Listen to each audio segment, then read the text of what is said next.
এই হলো রাধার বাড়ি, যেখানে রাধার গরু শ্যামলী রয়েছে। এই যে হলো শ্যামলী। চলো দেখি রাধার বাড়িতে কি হচ্ছে আজ।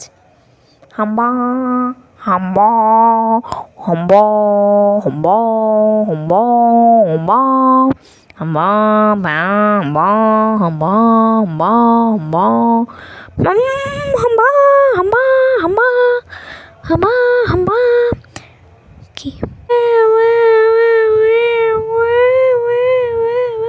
কি হয়েছে সোনা, কি হয়েছে? তুমি কাঁদছো কেন, কাঁদছো কেন?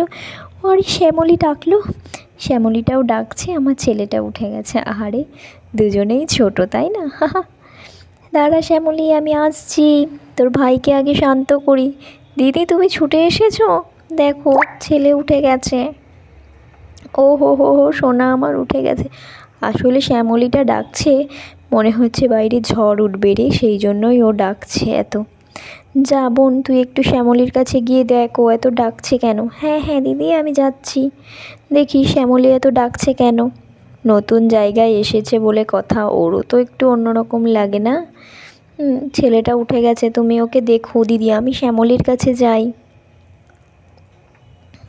কই রে শ্যামলী, কোথায় গেলি তুই? আসছি আমি।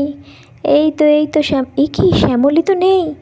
এই মা, একটু আগেই ডাকছিল, এখন আবার কোথায় গেল? যাই দিদিকে গিয়ে বলি শ্যামলী নেই। দিদি, শ্যামলী তো নেই। শ্যামলী কোথায় গেল? কার বাগানে আবার গেল? কোথায় যাবে? আবার সবাই অশান্তি করবে, কি পাতা খেয়ে ফেলবে। যাই যাই দেখি শ্যামলীটা কোথায় গেল। কিরে শ্যামলী, শ্যামলী কোথায় রে তুই? এই বাগানে তো আসেনি, তাহলে কোথায় গেল? এই বাগানে আসেনি। এই তো শ্যামলী। এই মা, কার গাছের পাতা খাচ্ছে? এবার লোকে আমার সাথে ঝগড়া করতে আসলো বলে। চল চল শ্যামলী, তাড়াতাড়ি ঘরে ফিরে চল। এই তো শ্যামলীকে ঘরে এনেছি, ঝড় বাদলার দিনে তুই ঘরেই থাক শ্যামলী। ভাইকে দেখি এবার। এই তো সোনা বাবা, সোনা বাবাকেও এখন ঘুম টুম পাড়িয়ে দিতে হবে খাইয়ে। হ্যাঁ, ঝড় বাদলার দিনে আর ঘর থেকে বেরোবো না। এই তো সোনা বাবা শুয়ে আছে। আয় ঘুম, যায় ঘুম, দত্তপাড়া দিয়ে যাব বাবা। সোনা ঘুমালো, পাড়া জুড়ালো, বর্গি এলো দেশে। বুলবুলিতে ধান খেয়েছে, খাজনা দেব কিসে? কিসের মাসি, কিসের পিসি, কিসের বৃন্দাবন।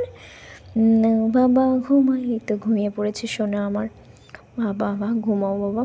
দেখলে তো তখন কেমন ছটপট করতে করতে পড়ে গেল। আয় ঘুম, যায় ঘুম। এবার আমরাও নিচে শুয়ে পড়ব।